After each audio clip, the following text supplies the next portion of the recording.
So I wanted to do a Glory Collision 5 breakdown, but I thought I'm not just going to sit here alone and do it. I need to bring in the experts. So I'm bringing in a couple of guests today. He is one of the foremost voices in kickboxing today, and he is the main event. Joining us is Giovanni Tjin. How are you doing today, sir? I'm doing all right. After that introduction, you made my day, so it sounds good. Hey, good stuff.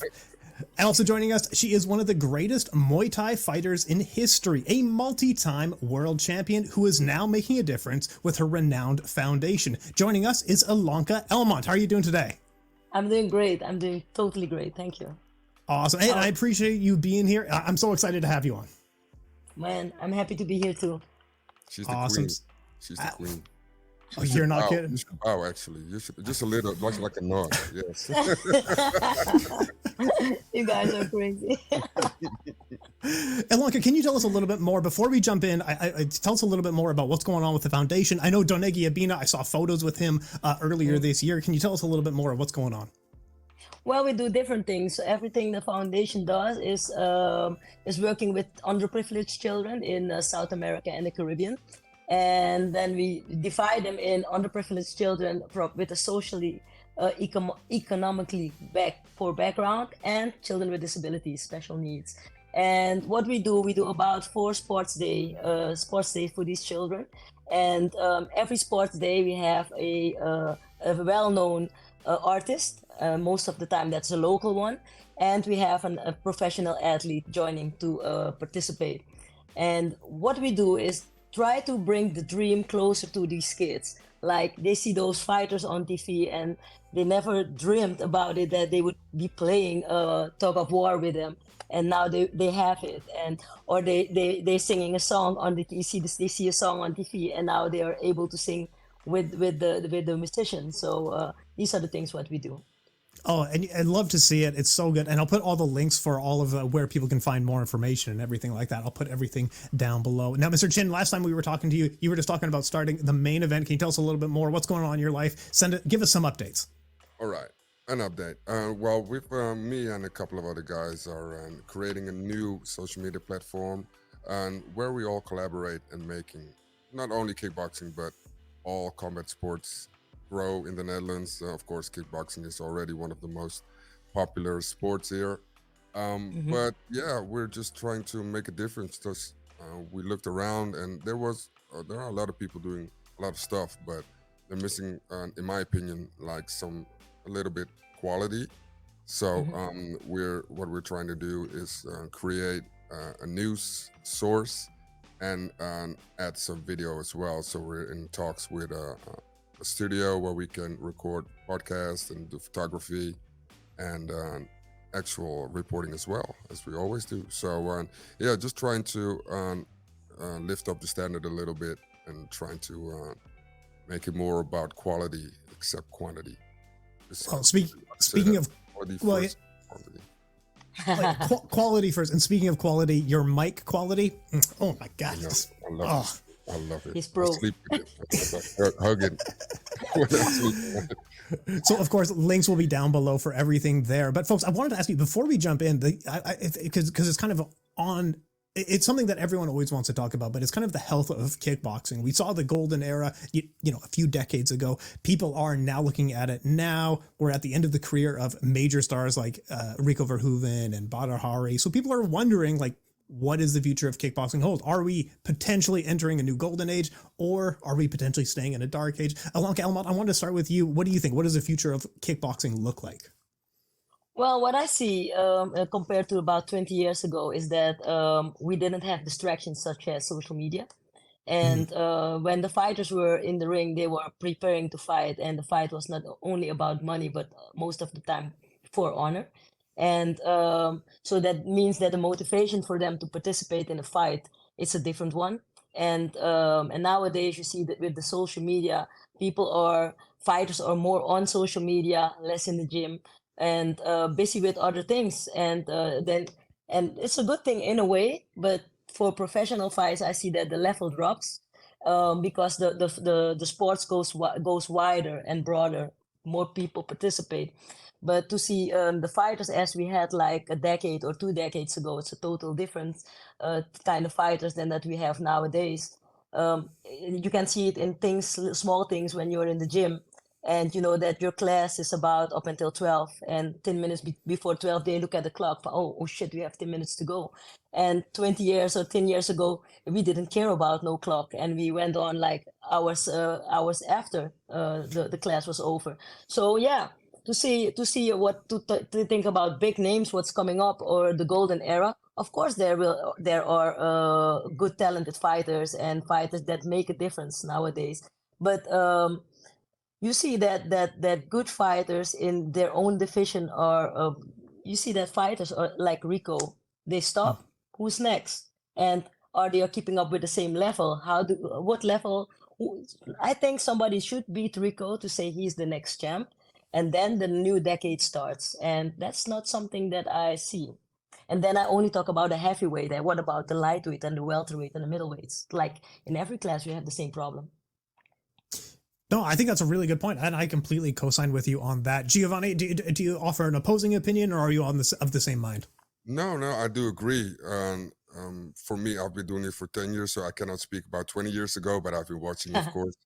And but I do think that yes, in the past it was more about honor, it was more about legacy, it was more about prestige, and Yeah, now because we all know through social media, attention is a currency. So yeah, much more attention that you have, the bigger your sponsorships will be, and the more yeah, flamboyant you are, more eyes will come to you. And it doesn't even really have to do with fighting, but if you do fight and you do win, of course it levels. But hmm, yeah, I do agree, but I think nowadays, because Gloria has been through a tough time as well, and yeah, they used to only focus on Rico and Butter, and now I do see that they're more working with storylines, more yeah, putting other people front, and like this upcoming collision event. I think it's the first without Butter or Rico.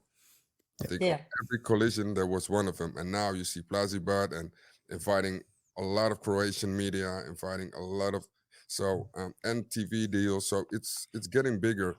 But the thing, definitely. yeah, the thing that I need, that I think, especially like let's say US or Canada or UK, they should have someone who steps up and maybe be a champion in order for that region to increase popularity.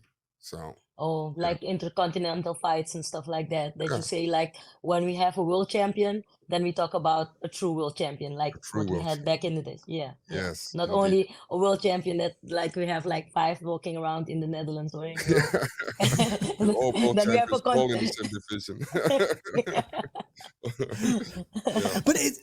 It wasn't even that long ago that we were talking about those kind of intercontinental champions. Like I remember Overeem was fighting one of the Oceania champions, and then you have some of the Yeah, guys were USA champions. Like that was a very big thing, and that's why the K1 Grand Prix at the end of the year was such a big thing, because you had all the champions from the divisions coming in. Now, and I do want to ask you, because we have the tournament is back here now. Not a lot of names have been named for it, but we know Badr does have to qualify. He's the main event upcoming yeah. UFC, or sorry, Glory 88, pardon me. Ilonka, what do you think the future of Badr holds? He's had an interesting record over the last 5 or so years, and he's an absolute legend in the game who deserves respect. But what Definitely. does his future look like? Well, like every career comes to an end at a certain point. And to be honest, I love Badr because I have seen him grow from a youngster, a young man, into a adult, and a great knockout specialist, a technical fighter, and a true artist in the ring. That's how I know Badr. And yeah, at a certain point, you have yeah, every career goes in an S curve, and I think that Badr is also in that S curve. So that's why that proves the losses that he has been through the last years. And yeah, I think Badr shouldn't fight anymore. I think he should go on in a different set of career, maybe as a coach. He opened up a gym in Morocco, or maybe an analyst or stuff like that. Everything, but I think he shouldn't do that. To be honest. That's my Yeah, opinion. I love Butter. I really love him. No, and that's absolutely reasonable. I think so as well. And then the people show up for him. He's still one of the biggest stars in the sport. But Giovanni, what do you think of that? What do you think of the future of Badr? Oh well, he does sell out stadiums. He does, and I can believe that's very tempting for him to To think like, well, let's do another one. Oh, let's do another one, because he has. I think he has the biggest fan base in kickboxing right now. ever, Um, yeah. Right yeah, now, Absolutely. definitely so it's very difficult for him to to stop, stop. and I think as well maybe a little pride, a little ego thing. I don't think he want to stop with a loss. I think Yeah. if we, if let's say he won the Overeem fight, I think he probably really retired there with a win. And now they put McSweeney in front of him, um, which in my opinion is a mismatch because if you look at the style of Badr and you look at And McSweeney, Miss Fee, totally different. yeah, it's a different, very different level. But McSweeney he does pack a punch. He does pack a He, punch, and yeah, but that Butter will win. That fight yeah, Butter will win I, for I hope sure. I hope he will win. I really hope he will win, but I'm a little bit scared that he might run into one A big punch, a punch. swing, Yeah, the a one McSweeney swing. swing. Yeah, I'm worried because normally I'm quite objective regarding fighters, but for Badr, for me, when I watched him, I was a kid as well, and it's not that I look up to him, but I do respect him, and I would really would like him to end his career with a win. With a win. Sorry, Yeah. sorry, James, but but yeah, I do think he deserves it, and I agree with Ilonka. Plus, it's just like Ilonka said. He has a gym. He inspires like millions of people worldwide. He can do so much more, but he still has that. I think he still has that old That school fire burning. mentality, that fight, Yeah. that fire, that you know, that honor, and yeah. For me, I think he should have stopped earlier, Yeah. but I do understand why he continues, and I really hope for him that he will end his career with a victory in Paris. I hope to be there as well. We're gonna see what happens with what the future of Badr holds, but we're looking forward to seeing what happens and wishing him all the absolute best. But let's jump into Glory Collision 5 coming up here on June 17th. In the main event, it will be an interim heavyweight title fight between the two top-ranked. Antonio Plazibat has been looking for Glory Gold for years now. He's on a 4-fight consecutive win streak. He's a former K1 Grand Prix champion, and he's going to be fighting Cookie Tariq Osaro, who is just fresh off of a one-night tournament victory. The winner of this will be facing Rico Verhoeven at some point in the future. Who really knows? But Ilonka, I want to start with you. What do you see in this matchup? What can we expect, and what's your prediction in this? Well, I think that Plazibat is on a winning streak, especially with the KOs, 4 KOs, I guess. And I think he's really hungry to fight, hungry to win. The same thing goes for Cookie, and I see that Cookie is a fighter that goes forward with the punches, but I think that Plazibat can handle the pressure, and that's what we have seen in the last fight, that he can deal well with pressure. And I think he's really dangerous, especially with the high kick and the punches after the high kick. So I think in this case, I think that Cookie will come up short a bit, and that Plazibat will take the win. That's what I expect. Awesome stuff. Mr. Tjin, please go ahead here. Yeah, actually, I do think the same result. I think that Plazibat will win, but I do not think it's going to be very easy or like the previous fights because it's his teammate. So Cookie probably knows some stuff that other opponents do not know, Though, yeah. and he trains a lot with him. This as a fighter, I think, and I have to look to Ilonka because I only fight against my hunger, and well, I, I do not fight and with the kids, but I'm not a professional fighter. But if you train a lot with people, they have tells. They have certain things they do, Yeah. and that you can predict. And especially if it's your teammate, you do not have to watch tape because you spar with him daily. So he probably knows some stuff that we don't know. So I do give Tarik a higher A percentage, chance. yeah, a higher percentage than other opponents. But I do Hmm. think eventually, because of what Ilonka said, Cookie loves to go forward, but when you go forward against Plazibat, he welcomes it. He wants to do this in one round and last man standing. So, and that's the fight that Plazibat needs. That's his style. So I do give it to Plazibat, but I think it's not going to be as Be easy as easy fight. Yeah, of course that it's in the details. I guess that Cookie can see those details and that he knows what he can expect. But still, a fight is a fight, and under pressure you react differently. And some people they collapse, and other people they jump into the fight like Plazibat does. And what I've seen with Cookie is that when he gets tired, then his guard drops, and that's where Plazibat comes in with experience. That's what I predict. But yeah, he's a young fighter, and he will grow. Yeah. Well, absolutely. Plazibat loves the right hand over the top against a taller opponent. Sometimes that can be quite difficult, but like you said, if his guard is coming down in the later rounds, it's going to make a massive difference. Cookie also very much likes the uppercuts, splitting the guard, which works very well against the Dutch style kind of guard here. So there are opportunities for Cookie here, but like you folks said, it is Plazibat. Now, the next question we have to know, and Giovanni, I'll start with you here. All right. How does he do against Rico? Plazibat. Yes.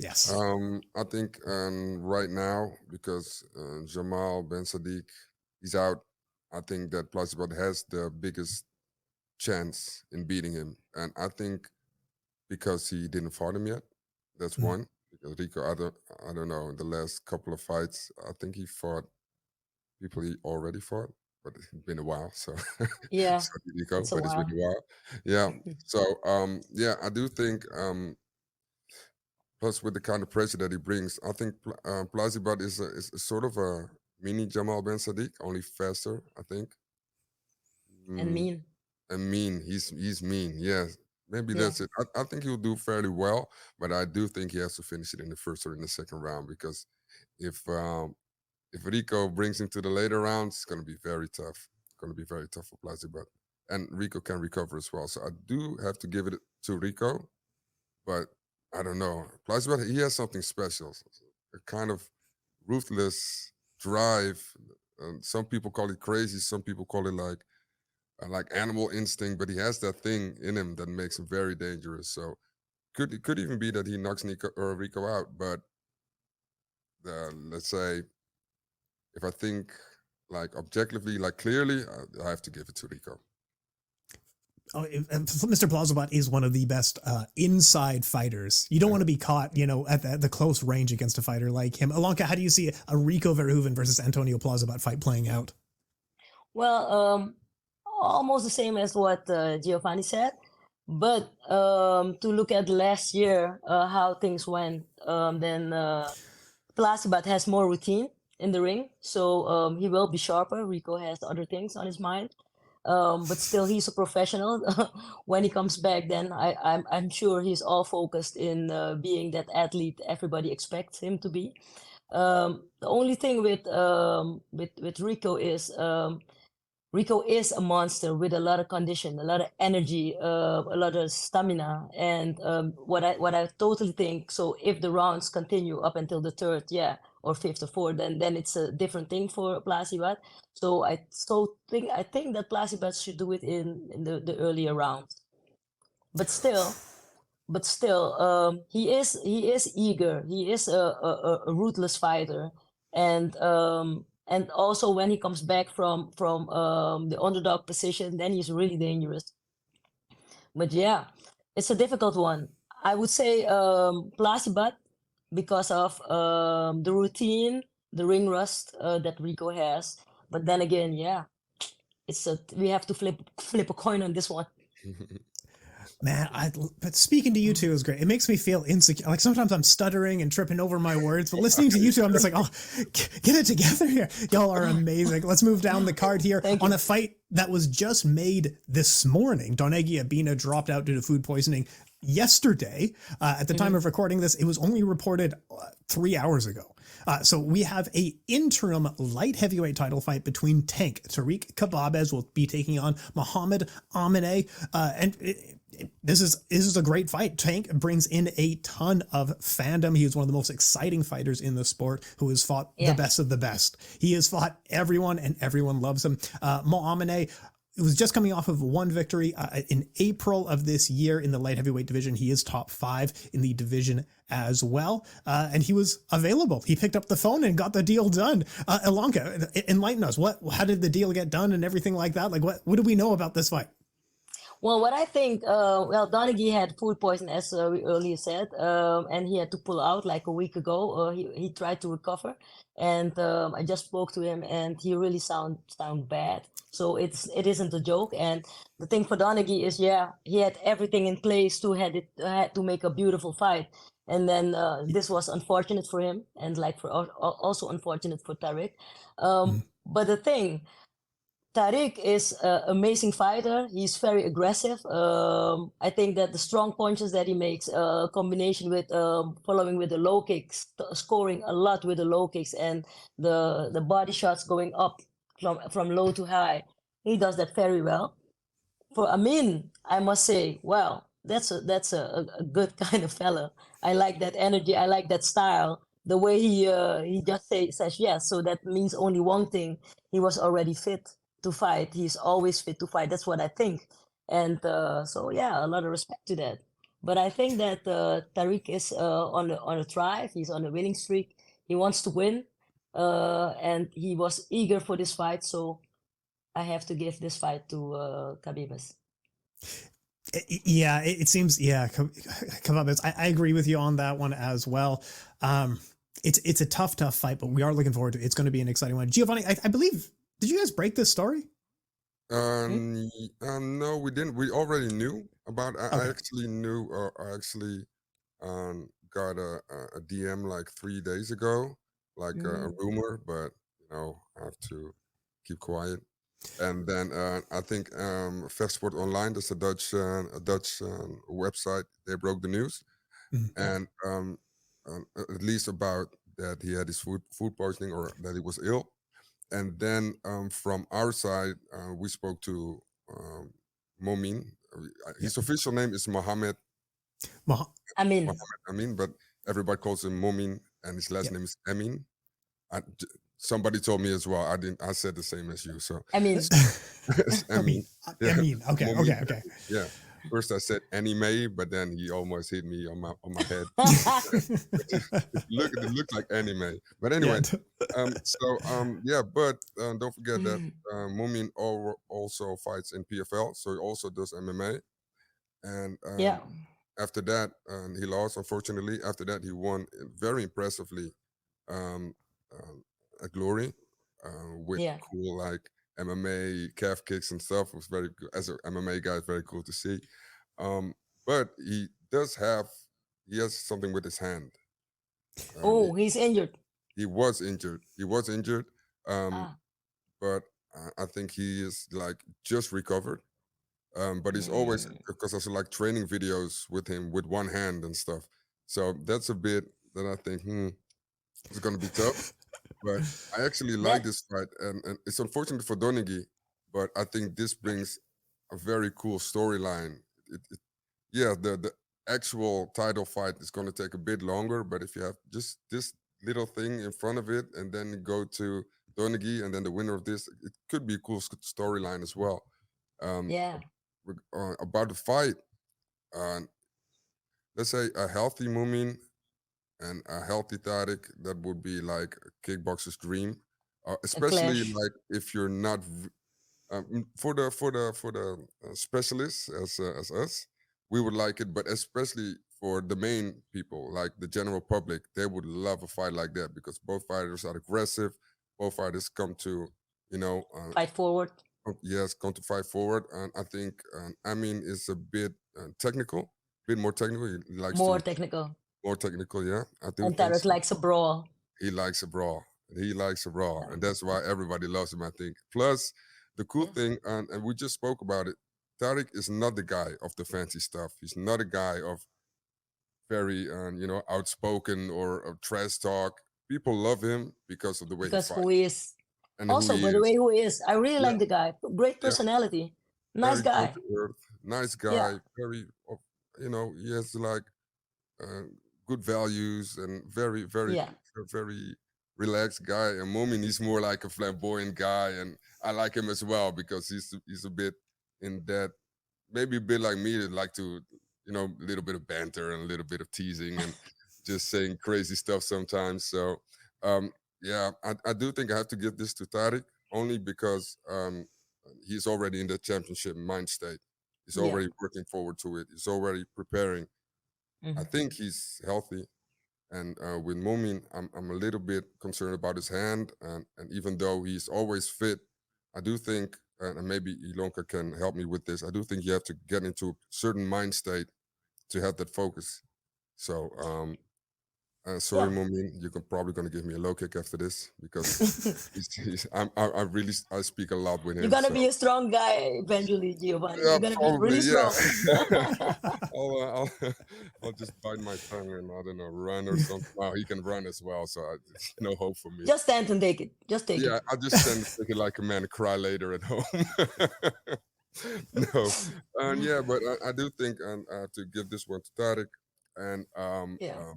yeah, just because the health, and yeah, that's it. Style wise, it could go either way. To be honest, style wise, it could have gone either way. If both were healthy, I really had to flip a coin, but Yeah. now I give it to Tarik. Yeah. I think that Tariq is in for the brawl, and he wants that gold. So his mindset's already on the prize. So and for Amine, it's a chance, an opportunity that he gets. And well, if he trains with one hand, then he has a different mindset. It's what we always used to do before. When we had an injury, we like to train with the injury. So because these injuries can happen in a fight as well. So and then you have an option: do you continue or not? But if you already take that mindset in your training, then you're a total different kind of fighter in the fight. So yeah, okay, I didn't know about his hand, and but still, I think he knows his way to work around it. And yeah, if it's gold, that is at stake. So why not? He has nothing to lose. It is very emblematic of how brutal the prize fighting world can be, that you have a hand injury until someone phones you with a title fight and you go, yeah, my hand's fine. Right? Like, Listen, well, you can look at the damage later.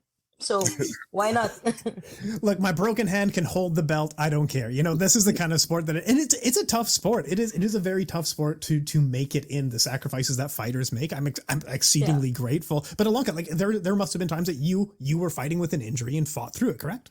Yeah, I had several fights. I guess one of my first fights that I fought with an injury was a European title fight. That my left shoulder was dislocated, and luckily it was dislocated in, I guess, the first 50 minutes, 50 seconds in the fight. And luckily for me, I need a girl in her head, and the fight was over. But I also needed the 8 or 10 counts, but she needed it first. So that's and I fought many times with my dislocated shoulder, and sometimes we popped it back in the rounds. And it's a different kind of mindset. I said back in the days we were a bit crazy.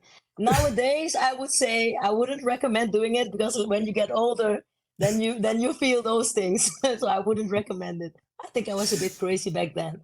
Yeah, and one time I fought with a broken foot, so like how do you call it, a middenvoetsbeentje. Oh wow, Uh, it's like you could say like the middle, the the middle. There's a little foot bone on your in the foot. foot. Yeah, little Yeah, bone in the middle of your foot. There's that. I kicked on the elbow, and it happened also in the first round. But I found it. I didn't feel it. It felt like something hot that stung me, and but I didn't mind. And I fought all the 5 rounds. I won the fight.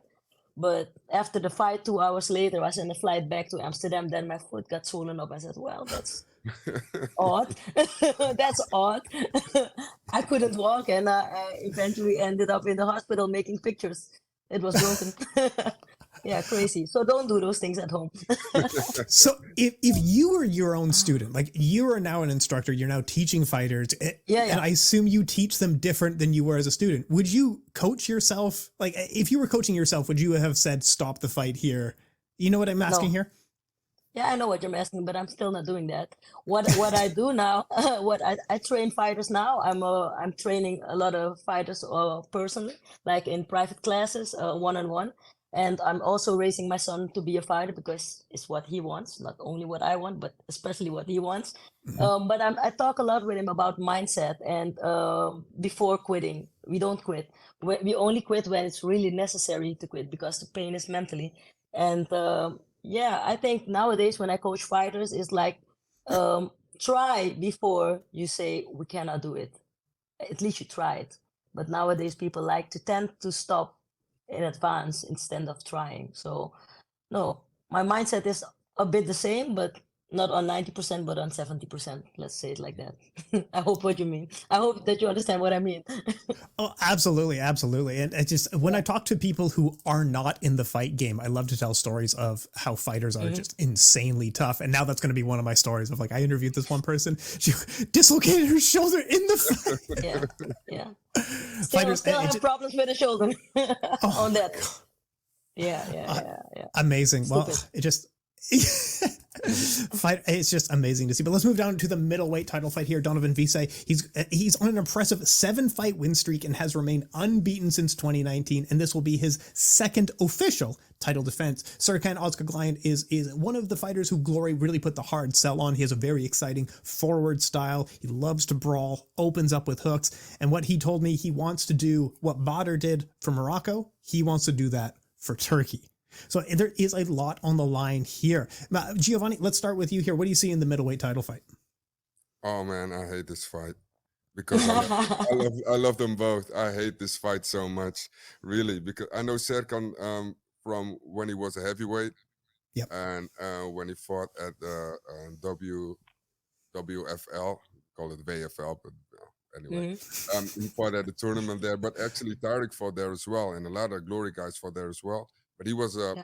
a heavyweight, and since he fought there, I followed his career and had a lot of contact with him, and and plus he's my mother's favorite fighter, so it's hard to go against my mother. But on the other hand, you have Donovan Wisse. He's a pride of Suriname right now, next to Donaghy, of course. But he's been so impressive and so technical and so strong. It's real for me. It's really hard to point a winner Yeah. because they're both good at their styles. Serkan he just comes to knock you out, and Wisse just he can do it all. From Serkan he comes to knock you out. That's As a what he does. mission. That's his One mission. That's his mission. only mission. Yeah, and especially now he trains with Mike. He's even more ruthless than before. For some Mhm. reason. I don't know if it's the way of training or I don't know, but he looks more ruthless than before. So in this fight, man, uh, what do I have to say? What are you I gonna don't know. say? I don't know. I have to fight with my mother or fight with my country, man. One of the Hey, that's difficult, man. Oh, I'm no, not with you. fighting my mother is difficult. The country, man, I can ignore them, but fighting my mother is difficult. She still can throw a slipper at my head. So no, I think on paper, Wisse should win this on paper. So I'm gonna go Yeah. on paper, but it's not my personal privilege because of personal opinion because I do not have any, because I love them both. But I'm gonna go what's for the statistics. So I have to go for Donovan Wisse, and that's only based on the statistics. The split. Ilonka, what do you? Yeah. Well, Ilonka, what do you think? I think that the story about Serkan, I totally agree. He has one sole mission, and that's he comes and he wants to knock you out. Very dangerous fighter, especially with the hooks. And he has a lot of dynamite in his hands. That's the thing that we have seen in his previous fight. And I think that Turkish fighters, I think he can become the next Serkan, not the next Badr. And because he is really strong, and I think he has that ability to become that next Serkan or the Serkan the people need. The only thing, if I compare Serkan to Donovan Wisse, I think that Donovan is a more complete technical fighter than Serkan is. He likes to combine. He likes to do combinations with punches and kicks and knees, and a strong, sharp fighter. And more because of that, I think that Donovan will take the advantage in this one. That is, if Donovan will keep his hands up while making the kicks. You know when? Because sometimes when I see that he's dropping the kicks and I see that his guard slips down, and that's a dangerous moment for him. And that's where Serkan can take the advantage. So yeah, difficult one. Yeah. But I think that Donovan will take this one. Yeah, so we got two for Donovan. I don't. What do you think? No, I know. It's like style wise. When I was doing tape study for this one, I saw the same sort of thing that like Donovan Wisse, one of his great advantages is that he strikes on the inside of hooks so well. It's almost style wise. You could have Serkan beats everyone at middleweight, but he maybe struggles against Wisse 10 times out of 10 kind of fight here. But I'm looking to have someone change my mind. You know, if Serkan is the guy who's go ahead, please. Well, I think that if Donovan is if going into a brawl with him with punches, then Serkan will take the advantage in this one because Serkan he can take a punch, he can take a lot of punches, He and loves it. that's yeah, he loves it, and especially because if you drop from the heavyweight down to this weight class, then you know what you can get, and he knows how to deal with these punches. So that's a different thing. So if Donovan keeps his mind cool, if he keeps his head cool and his guard up, yeah, then it will be a fight that will be going to an end. And I think the decision will be tough.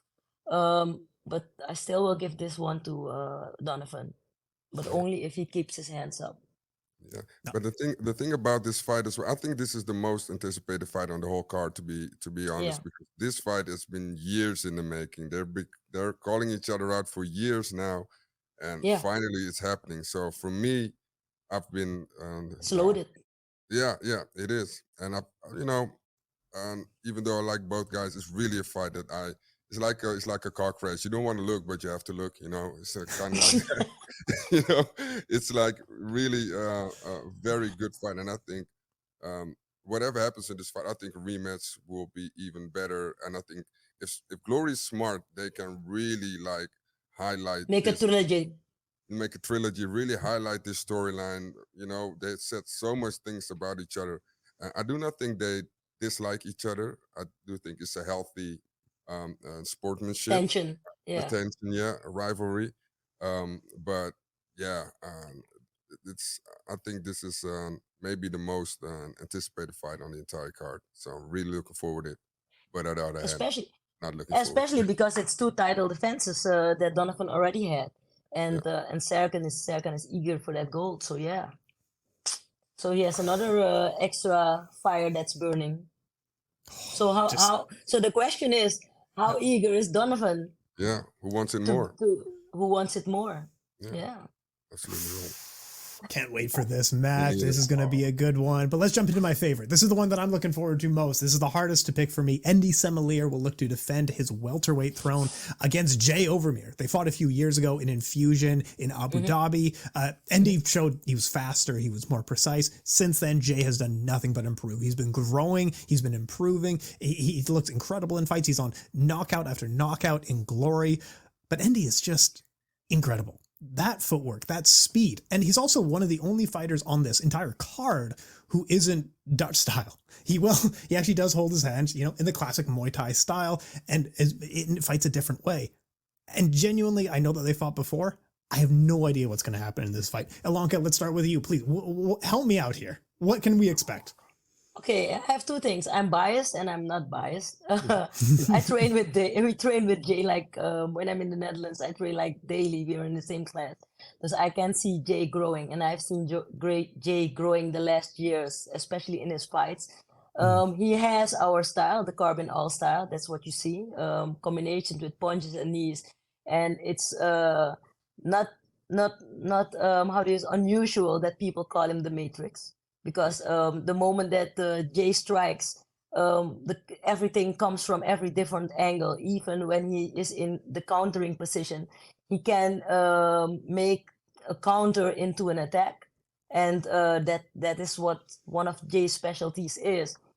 If I look at Semeleer, he has dynamite. He has dynamite. He has power in his hands. And if I look at the last fight that they had when they collide in Infusion, I think the fight was he was faster. Definitely, he made his points, but it wasn't like a big difference back then because that was young Jay, and this is now a little bit more adult Jay. So if I put my biased opinion aside, then I think that Jay is the most technical fighter. What I've seen nowadays, walking around in the glory, especially in the division, but like in all the weight classes that we have seen, he's the most technical fighter that uses like every technical skills like combinations with punches, kicks, knees, swiping. So that's the things that we can see back.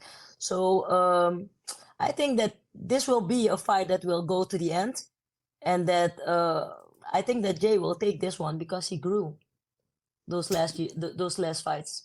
So let me ask you, I'll follow up with you on this one because it sounds like that loss, Jay losing to Endy a year and a half ago, was maybe the best thing to happen to him because it showed like you are this good, the level that we need you to be is here. And then he's been working towards there. Is that kind of what you're getting at? Yeah, definitely. Because I've seen Jay training and I'm almost daily with him that we can, like he's daily with us in the gym. And Jay really works hard, really, really works hard. And I haven't seen him do anything else than training, fighting, sparring, competing, getting stronger, being a better athlete than he was, getting better than the day before. So he's picking out partners to fight with, spar with, and the only thing what you can see is that not only that the combinations that he makes his own, like it's like the combinations that we train are difficult combinations, and those combinations he repeats them so much that these combinations become a habit. The moment that a combination grows into you and it's your nature, then that is your response under pressure, and that's what that we need to look into, and that's what I see that Jay does. After his loss with Semeleer, I can see that Jay was working on his flaws. Oh, he raised the bar for himself, and yeah, that's what I can see, that he made the combinations, habits, responses under pressure when he gets people that were striking at him with different variations, that I can see that the moment that he steps back, that you can expect an attack. You're stupid not to. Mm-hmm. I wanted to follow up because you said something that I've always talked about in MMA. Giovanni, I'm sorry. Give me a second here. I'm enjoying this. I'm just listening. Because whenever I see MMA fighters specifically training reaction time, I know that they're wasting their time because reaction time is almost an impossible thing to train, but you can train muscle memory. So in the fight, if everything's blurred or you're in trouble, you will always lean on muscle memory. So if you're drilling the combinations, you will always go to those combinations no matter what's going on in the fight, right? Definitely. But the thing is, you cannot do it without, because it's an and, it's not an or. The moment that you're doing combinations, and we have a belief, we believe something in our gym, is that the moment that you repeat your combination about 10,000 times, then it is a habit. You don't even need to think about it. It's not only muscle memory, it's a habit. And to work on that habit and to time it, you need to spar. So that's why I say it's an and. So it's not that it's unnecessary what you have said, that they are training the reaction time. Your reaction time is important, right? But the moment that you put in like a combination or the way you want to defend, how to respond and a technique, it's still something that you need to train. So also not only the time that you put in the repetition of the combination, you also have to put the time in to spar and to put in multiple ways to put in the same combination to work. Yeah. This is why you're the master. This is why this is the insights that we need. Believe me, I said you was the queen. Absolutely. Absolutely. Thank you. Giovanni, what do you see in the fight? What do you make of the welterweight showdown? I don't want to even go after this. Ilonka's so good. I'm getting shy now. No, I'm kidding. Never shy. You will shine. You will shine. No. Let's see. Okay. So Overmeer. Besides the growing in fighting, because we have all seen him grow in fighting, I also think he grew in confidence. The first time I interviewed him, he was still a little bit, unaware of the cameras and didn't know what to do. And now he's like the new Rico, he's like full of confidence, knows what he's saying, very focused. So, and I think with that confidence, it adds up to the skill as well. And I really think, because a lot of people love heavyweights and light heavyweights. I like the smaller guys. The Me thinner too. guys. I like the combinations, the action, the cardio. There's no such thing that bores me more than two heavyweights out of breath in the second round swinging Amen. at each other. For me, And tired after five shots. and for me, yeah, all due respect for everyone, but I like the lighter weights. I like the action, like the technique, like the footwork, like the head movement. I might look at fighting in another way than the general public because we're so into it. But Mhm. and yeah, I really like those lighter guys. And in this fight, I think Semeleer is a very good technician. When he won the belt, and I forget his name, but when Alim Nabiev. Nabiev. Nabiev. Yeah. I didn't think the fight went his way. Then I watched it back, and I think, oh, maybe it went his way. But I already knew from Infusion, but I wasn't really convinced yet. Then he fought Groenart, and I was like, okay, this Yeah. guy, I already knew it was That good. was a statement. Yeah, he really showcased his skill. And Yeah. then I heard this fight, and I was like, wow, okay. So like Overmeer is like, it's like, I don't know, it's like an incredible clash. And for me, I do not have a real personal relationship with both of them. I like Jay. He's a very fun guy, a very good interview as well. And Semeleer as well. He's a little bit more Nice guy. calm. Yeah, but he's Yeah. nice as well. So but like Star Wars, I do think that Overmeer is more hungry. He's hungrier, and I think maybe, and I don't know about And the his score to personal. settle. Yeah, that's what I wanted to say, and I do not know if like him personally really has that sense of I have to get that one back, and maybe you can help me Yeah, with he does. that. Yeah, he does, right? Yeah, and if you combine that with the confidence and the growth that he has, technically, Yeah. and personally, wow, I don't even know. I do not think it's going to be a knockout. I think both guys are too. Point victory. Yeah. Yeah. They're too. They move quick. They're evasive, and it's going to be a great fight. That I can put all my money on it. That it's going to be a very good fight, and I do think that Overmeer is going to win this fight. I do think You know, that the eagerness and the hungry, and yeah. I do think he's going to win it by points and maybe even close. Going to be amazing. I know. Yeah, Yeah. that depends on what the coach will say in the corner, of course, and how he will motivate his fighter through difficult times. But the thing is with Semeleer, what I think he is also a good fighter and a nice guy, but he is also a guy that has dynamite in his hands. His punches are truly strong, so that's something for Jay to to watch out for, and that is something that you already saw in the first fight when they fought in Infusion and when they collided. So yeah, I totally agree on what you say. But still, the victory goes to Jay.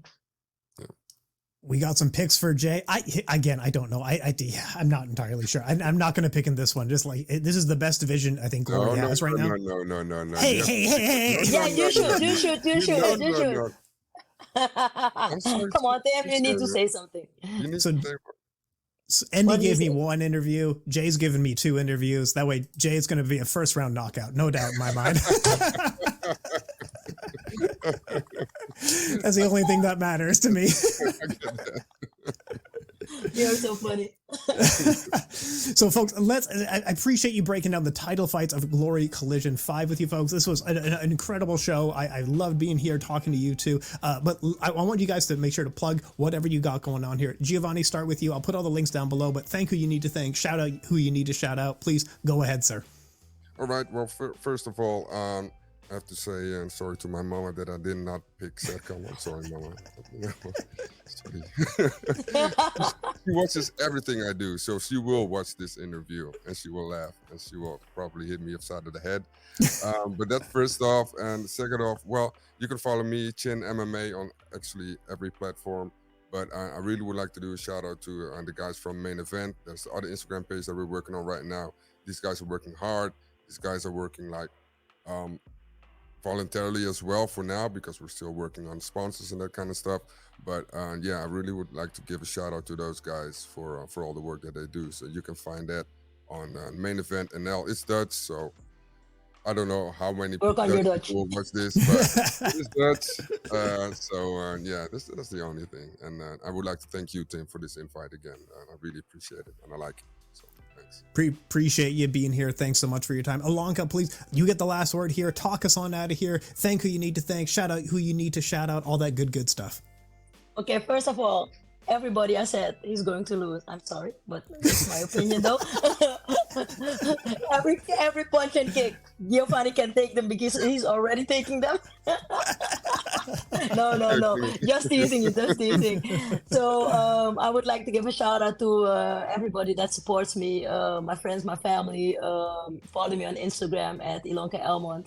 I'm starting a new phase in my life, being a coach. I already was a coach, but now I'm going to do it more professionally. And so you're going to see me more at the ringside, training fighters. And I think I will make the difference because I think I will be one of the only females around. Giovanni, do you know about that? So that's my next soul mission. You will be the most successful probably. I don't know a lot of. I like success. I know few, but I think with your background, your experience, and like what you just teach us, I almost feel fight ready. I don't even know. I don't even know how to fight. So you can motivate and you have the knowledge. So yeah, I'm looking forward to it. And of course, you're coming here so I can drink a lot of coffee with you and hang out. So. Definitely, my man. So that's my shout out. Hey Tim, thank you very much for the interview. And I really appreciate it, and especially with my bro Giovanni, man. You know, love. Yes. And thank you very much for the time and that I could break down the card with you guys. Appreciate your time, folks. Thank you so much. Welcome. You're welcome.